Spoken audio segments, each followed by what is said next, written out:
E hoje tivemos um passo decisivo na aprovação dos ETFs de Ethereum no mercado americano, é disso que eu vou falar nesse vídeo. Também vou atualizar a análise gráfica do mercado americano que está caindo nessa quinta-feira, o Bitcoin também está caindo, tudo caindo, só o Ethereum que está performando bem.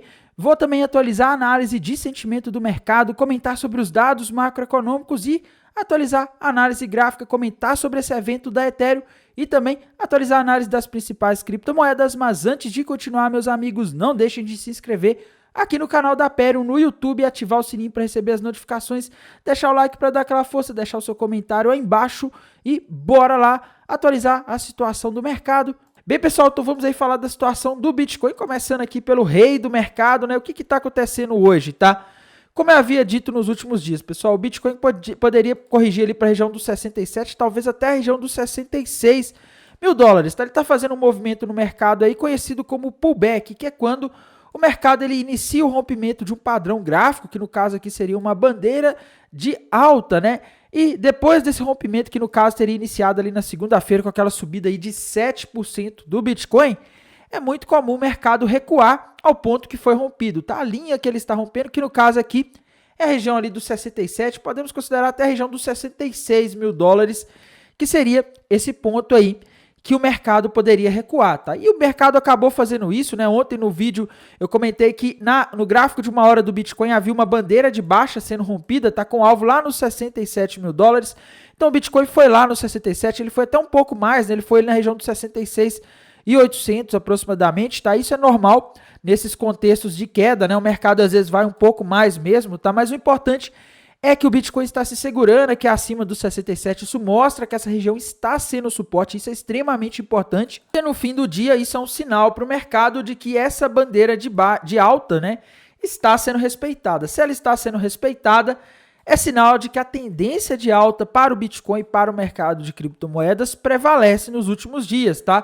E ainda está prevalecendo, né? Se a gente fizer uma projeção aqui dessa bandeira de alta, que o Bitcoin parece ter rompido para cima, o alvo dela está na região dos 90 mil dólares. Tá? Não, então você está dizendo que o Bitcoin vai nos 90 mil dólares amanhã? Não, eu acho que isso aqui vai ser um caminho demorado, até porque essa bandeira de alta aqui que o Bitcoin começou a fazer, se a gente pegar aqui, ela levou de março até maio para ser rompida, né? Para formar e para ser rompida. Então, um padrão que demorou aí em torno de 3 meses para se formar. Se esse padrão demorou isso tudo, não esperem que o alvo dele vai ser alcançado de um dia para o outro, tá? Tende a demorar. O mercado, numa tendência de alta, ele faz altos e baixos, ele sobe, depois recua, sobe, depois recua. Isso é o natural, tá? Então, a gente pode ter esse movimento, mas eu continuo aqui vendo uma tendência de alta, até porque a gente tem padrões gráficos indicando alta aqui, né? Tanto aqui esse ombro cabeça ombro invertido que se formou nos últimos dias e tanto essa bandeira de alta rompida nos últimos dias. Enquanto a gente olha aqui para o gráfico de uma hora ou qualquer outro tempo gráfico, eu não consigo identificar padrões gráficos indicando queda, tá? Então, para mim, os sinais que o gráfico do Bitcoin dá são sinais aí de alta, tá? Então, para mim, são sinais positivos. Para mim, o Bitcoin ele tá com uma tendência ainda de alta. Essa queda de hoje não descartou a tendência dele, pelo contrário, tá? Eu agora estou de olho aqui para montar uma posição de trading aí, apostando na alta. Só estou esperando o mercado enquadrar aqui o meu setup, a minha estratégia de negociação. E quando o mercado fizer isso, eu vou montar uma posição comprada aqui no Bitcoin, tá? Porque eu acho que vai ficar interessante para fazer um trade apostando na alta. E a gente não pode deixar de comentar também, galera, sobre o mercado americano, né? Hoje está sendo um dia de queda para o mercado americano, viu? Essa quinta-feira o mercado está meio assustado, caiu forte o SP500. Eu acredito que isso possa estar acontecendo por causa de alguns dados macroeconômicos que a gente teve sendo divulgados lá nos Estados Unidos na manhã dessa quinta-feira, dia 23 de maio, tá? Ali por volta das 9h30 tivemos pedidos iniciais de seguro-desemprego abaixo da expectativa, né? Então, menos pessoas precisaram recorrer ao seguro-desemprego nos Estados Unidos na última semana, o que mostra que o mercado de trabalho está forte, tá? Sinais que mostram o mercado de trabalho forte geralmente indicam que a inflação pode voltar. Se a inflação pode voltar, o Fed pode ser obrigado a manter os juros acima da expectativa, tá? E logo depois, aí, às 10h45, a gente teve a divulgação do PMI industrial de maio, que veio não só acima do esperado, que era 50, mas veio 50,9, mostrando uma expansão no setor industrial por parte dos gerentes de compra, maior do que o esperado em maio, tá? Isso mostra economia forte, dados que mostram economia forte lá dos Estados Unidos nos últimos tempos são ruins para ativos de risco como bitcoins, criptomoedas e ações, porque indicam que a economia vai bem. Se a economia vai bem, a inflação tende a subir. Se a inflação tende a subir, o Fed é obrigado a manter os juros elevados por mais tempo, tá? Se o Fed mantém os juros elevados, ativos de risco como bitcoins, criptomoedas e ações tendem a perder valor, porque você tem uma concorrência, né? Você tem ativos aí com risco baixo pagando mais. No caso aí são os títulos do governo americano e outros títulos de renda fixa. E isso faz não valer a pena para os investidores manterem exposição em ativos de risco, tá? Depois ali, às 10h45, também tivemos o PMI do setor de serviços que surpreendeu e muito para cima. A expectativa do mercado era 51,2, uma queda em relação a abril, mas não, tá? O PMI do setor de serviços de maio veio 54,8, bem acima da expectativa, mostrando que o setor de serviços nos Estados Unidos se reaqueceu bastante em maio, depois de alguns dados de abril que mostraram queda, tá? Também tivemos vendas de casas novas de abril e ele veio abaixo da expectativa. Só que mês de abril, pessoal, a gente teve inflação abaixo da expectativa. A gente teve vários dados abaixo da expectativa, tá? Então, o dado de abril, ele veio ali abaixo da expectativa do jeito que o mercado gosta. Só que já é um dado passado, enquanto que o dado presente, né, desse mês agora, que são esses PMIs e o pedido iniciais de seguro-desemprego, vieram mostrando a economia mais forte. E isso deixa o mercado preocupado, porque os últimos dados que acalmaram os mercados foram dados ali que mostraram a inflação abaixo da expectativa no mês de abril, né? A gente ainda vai ter dados na semana que vem do mês de abril de inflação, mas o importante é isso aqui que aconteceu hoje, deixa o mercado ansioso. O mercado começa a se perguntar, e aí? Será que como que vai vir os dados de inflação de maio se a economia está aquecendo em maio? Se a economia aquece, a inflação tende a subir. Se a inflação sobe, o Fed não pode cortar juros, tá? Então esse é o medo aí que aparece no mercado quando você tem esse tipo de dado, e isso provavelmente acabou assustando os mercados hoje, tá? Amanhã a gente não tem dados macroeconômicos relevantes, então do ponto de vista macro, amanhã tende a ser um dia calmo aí para os mercados. Se depender só disso, a gente não vai ter grandes movimentos. E indo aqui para o Open Interest, pessoal, para os indicadores do TRDR, a gente vê o seguinte, olhem essa queda do Open Interest hoje, tá? Uma galera foi liquidada. O Bitcoin caiu hoje, né? Caiu ali do 69 para o 67, chegando até a região dos 66.500 ali, tá? Como era esperado aí nos últimos dias.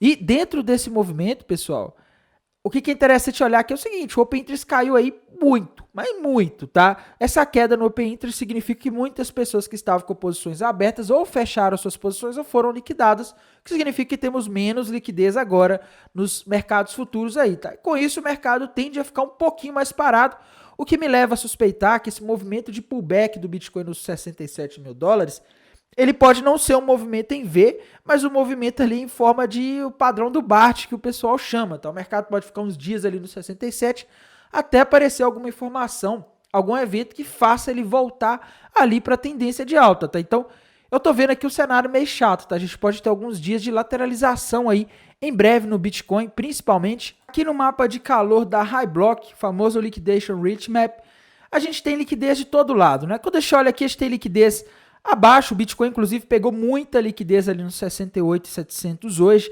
tá? Mas temos liquidez acima também, tá? E aqui para mim tá um pouco confuso até de saber para que lado que o Bitcoin vai, tá? Temos bastante liquidez ali na região dos 64.400 e bastante liquidez lá nos 72.500, tá? Para onde vocês acham que ele vai? Eu particularmente fico um pouco confuso quando eu vejo liquidez dos dois lados, até porque o mercado movimentou bastante aí nos últimos dias entre esses pontos de liquidez, né? O Bitcoin estava com muita liquidez no 64, ele foi lá para os 71, tá? Isso aí fez o pessoal que estava, muitas pessoas que estavam apostando na subida ganharem dinheiro, que estavam com a liquidação 64, então não deve ter esse tanto de liquidez ali no 64. E a mesma coisa aconteceu nos últimos dias. O Bitcoin caiu forte ali, né? Ele estava ali na região dos 70 mil dólares quando muitas pessoas começaram a apostar short. E o que aconteceu? Ele caiu aqui, chegando a bater 65.500 nessa quinta-feira. Tá? Então, provavelmente, muita gente ganhou dinheiro. E aí fica a minha dúvida. Será que a gente tem toda essa liquidez aqui acima no 72? Infelizmente, pessoal, eu não sei, tá? Onde eu tô vendo que começou a formar muita liquidez é ali na região dos 65.700, tá? Então, ali a liquidez começou a formar quando o Bitcoin já estava caindo. O pessoal começou a apostar na compra alavancado e ficou com a liquidação ali. Tá? Então não me surpreenderia se as baleias jogassem o Bitcoin ali para buscar essa liquidez, tá? Só que isso aqui vai em divergência com o gráfico do Bitcoin. A gente tem uma bandeira de alta ali que tá bonita, o gráfico tá indicando alta e ele tá num ponto ali que teoricamente é o suporte, tá? Então, acho que tem uma certa divergência aqui. Nesse momento eu prefiro ficar com o gráfico do que com esses indicadores de sentimento, porque o mercado tá se movendo bastante nos últimos dias, estava em tendência, pelo menos até alguns dias atrás, então eu acho que ainda continua interessante analisar por meio da análise gráfica, principalmente. A gente não pode deixar de falar dessa notícia aqui que mexeu com os mercados, né, pessoal? Hoje nós tivemos o primeiro passo para aprovação dos famosos e aguardados ETFs de Bitcoin que estavam aí, ETFs de Ethereum, tá? Me desculpem, não de Bitcoin, que estavam aí mexendo com a ansiedade de vários investidores do mercado como um todo. Mas, pessoal, tem um detalhe aqui, tá? Uma coisa que eu tô vendo o pessoal falando é, nossa, aprovou o ETF de Ethereum, ETF Spot, deve começar a ser negociado amanhã, tá? E não é bem assim, pessoal. A gente tem que lembrar o seguinte, tá? O que foi aprovado hoje foi o formulário 19B-4, tá? Que foi submetido aí pela bolsa, né? Que existe uma diferença, viu, pessoal? Para a gente ter esse ETF de Ethereum sendo negociado, tem esse primeiro passo, que é o formulário 19B-4, e tem o outro passo, que é o registro lá das cotas para oferta pública, que, se eu não me engano, o formulário é S/1, tá? Esse 19B-4 é o que foi hoje, e esse S/1 pode ser até no ano que vem, tá? Não quer dizer que ele vai sair agora, então tenham atenção a isso. Para o Bitcoin, para a gente começar a ter a negociação de ETF Spot de Ethereum, a gente precisa que esse outro passo, o S/1, seja aprovado também, tá? Então a gente só teve um passo. Não quer dizer que, pronto, o ETF de Ethereum vai começar agora. Não, tá? Esse é o primeiro passo, tá? E tem algumas diferenças aí, tá? Como eu disse, esse ETF 19B/4, ele é submetido pela bolsa que vai oferecer o ETF, tá? Enquanto que o S/1 é oferecido pela empresa. Ele é submetido pela empresa que vai oferecer o ETF. Por exemplo, a gente tem a BlackRock, que oferece o de Bitcoin, né? A gente tem outras empresas aqui, que no caso do ETF de Ethereum, a VanEck, se eu não me engano, VanEck, eu não sei como é que se pronuncia corretamente, tá? Mas essa aqui, tá? Ela, por exemplo, que vai ter que submeter nessa outra etapa futura, né? Então, tem diferenças, tá? Pessoal, tem um detalhe aqui também, tá? Esse de hoje, geralmente, ele não vem com as informações do produto, como, por exemplo, taxa, essas coisas. Então, ele vem com mais informações generalistas ali, né? É um ETF de Bitcoin, sugerindo ali, talvez, até mudanças na regra de aprovação de ETF. Tá? E já o outro, o S/1, que vai ser submetido futuramente aí, que vai ser analisado futuramente, é onde a empresa que está oferecendo aqui, ela diz, né, quanto vai ser cobrado de taxa, quais são os riscos ali desse ETF, tá? Então ela tem que explicar tudo. Então, hoje a gente teve uma etapa, tá? Então, isso aí é importante todo mundo saber para não ficar excessivamente empolgado. Nesse contexto de euforia, a gente não pode também deixar de analisar o gráfico da Ethereum, que está subindo hoje, mas, meus amigos, a Ethereum hoje foi radical, né? Olhem esse candle do gráfico diário, tá? Olha o que a Ethereum fez hoje, pessoal. Ela foi lá na região dos $3.950 e também foi na região dos 3.490, tá? Tudo isso aconteceu dentro desse dia de hoje aí, tá? Então, volatilidade extrema aí no gráfico da Ethereum.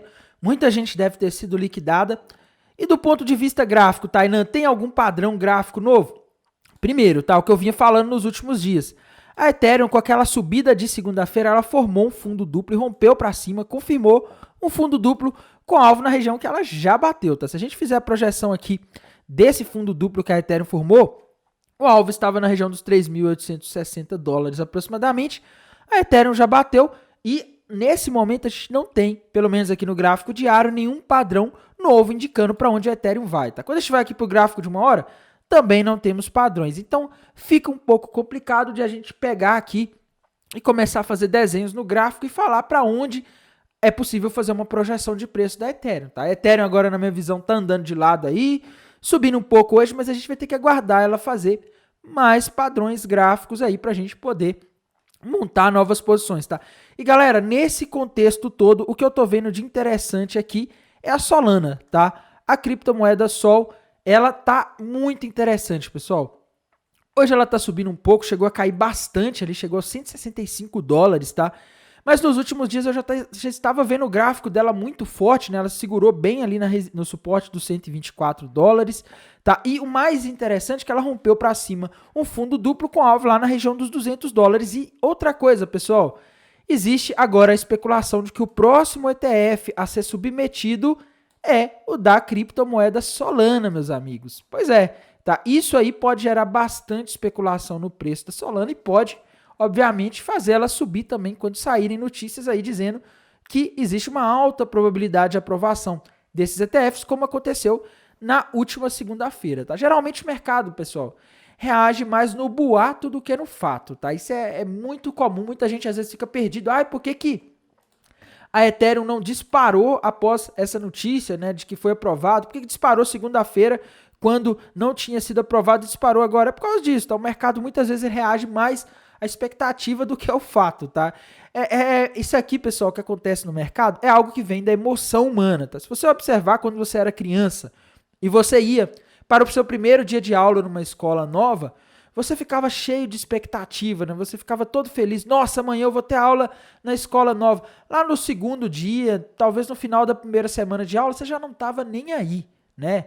Então esse comportamento, ele é muito comum no ser humano. Essa empolgação quando vai ter algo novo, quando chega lá, já não está mais nem aí, né? Já se acostuma, tá? Então esse é um comportamento do mercado que explica muito por que acontece tanto isso, tá? Por exemplo, o ETF de Bitcoin, estava todo mundo achando que o Bitcoin ia para a lua após a aprovação dele, né? E o Bitcoin, ele tem se mantido aí num preço relativamente alto, mas ele parou de subir forte depois que o ETF foi aprovado. Muita gente fica se questionando o que aconteceu, né? Por que o Bitcoin não subiu mais? Não era para subir? É o que eu falei, o mercado reagiu muito à expectativa que estava desde o ano passado ali, desde junho que estava essa notícia de ETF, então o mercado subia, e quando aconteceu, o mercado já não estava nem aí, tá? Então, isso é extremamente normal no mercado. E além da Solana, pessoal, a gente tem que falar de outra criptomoeda também, tá? Uma que tá com o gráfico legal aí nos últimos dias é a Binance Coin, meus amigos. A Binance Coin tá que tá, né? Eu tô vendo esse triângulo ascendente bem bonito nela. Acho que se ela conseguir passar dos 640 para cima, é lua, tá? Ela pode ir para cima dos $800. Só que ela precisa romper, tá? Ela tá cada vez fazendo fundos cada vez mais altos, né? O que indica que ela está forte. E os topos estão ficando na mesma altura, tá? Então significa que os compradores conseguem empurrar cada vez mais para cima, enquanto os vendedores só conseguem defender aquela região ali de 620 e 640, tá? Eles não conseguem empurrar mais para baixo. Isso mostra que os compradores estão mais fortes aqui, tá? Então BNB para mim é uma criptomoeda que tá com o gráfico legal, tá? Outra criptomoeda aí que tava com o gráfico muito legal nos últimos dias é a Chainlink, pessoal. Olhem a Chainlink subindo hoje, tá? Subindo pouco, né? Não é a subida muito forte aí, extremamente expressiva, mas a Chainlink tá parecendo fazer aquele pullback que eu comentei nos últimos dias, tá? De voltar aqui para a região, retestar a região dos $16. Hoje ela retestou para depois ir buscar o alvo desse fundo duplo, tá? Para mim a Chainlink tá com um gráfico aqui interessante, tá indicando que pode subir, tá? Essa é uma das moedas que está legal aí nos últimos dias. Outra criptomoeda aí que já não está tão legal, mas o pessoal sempre quer que eu analise ela, é a Polkadot. A Polkadot está caindo aí depois de bater na resistência dos $7,60. Ela precisa romper os $7,60 para conseguir buscar os $8,70, tá? Enquanto isso não acontecer, ela vai ficar aqui nesse range, oscilando entre 7,50 e 6,50, tá? Essa é a situação aí da Polkadot. Temos que falar aqui também da Matic, né, que é outra criptomoeda muito vinculada a Ethereum aí. Ela tá subindo um pouco hoje, tá, pessoal? Subindo aí quase 2% hoje, né? Mas a Matic precisa romper os 75 centavos de dólar para conseguir buscar os 86. Enquanto ela não romper os 75, ela vai ficar nessa aqui, andando entre os 75 e os 65 centavos de dólares, tá? Então a Matic tá nessa situação aí, tá meio enrolada nos últimos dias, tá? Outra criptomoeda importante que o pessoal sempre quer saber é a ADA Cardano. A ADA Cardano começou a romper um fundo duplo ali para cima, pessoal, mas realmente está um gráfico horrível, tá? A Cardano não está conseguindo manter ali o movimento de alta, caindo muito hoje, né? 4% num dia em que o Bitcoin está caindo um pouco forte hoje, 2% é uma queda que acaba impactando as altcoins, mas assim, a Cardano está bem fraquinha, tá? O gráfico da Cardano não está ajudando, eu não tô com muita fé que ela vai buscar os 52 centavos de dólares aí, tá? Outra criptomoeda aí que a gente não pode deixar de comentar, a XRP, ou Ripple, né? Ripple também tá naquela, tá? Ela tem que romper ou a região dos 57 ou a região dos 50 para baixo. Se ela conseguir romper os 57, ela sai desse range, tá? Enquanto ela não conseguir, ela vai ficar andando ali entre 57 e 50 e vai ficar essa novela aí, tá? XRM, pessoal. Aliás, eu acho que é XMR, né? XMR Monero, tá? Principal moeda de privacidade aí do mercado, né? O que está acontecendo com ela? Tá subindo um pouquinho, mas é uma moeda que está com um gráfico bem esquecido aí, tá? Infelizmente, é uma moeda de privacidade muito importante no mercado, mas está com um gráfico meio chato aí, tá? Nesse contexto de hoje, pessoal, Bitcoin caindo, é normal altcoins caírem, tá? Isso aqui faz parte. Mas assim, pessoal, eu não tô conseguindo ver algo muito ruim para o Bitcoin e para as altcoins por enquanto não, tá? Eu acho que a gente segue naquele cenário de alta.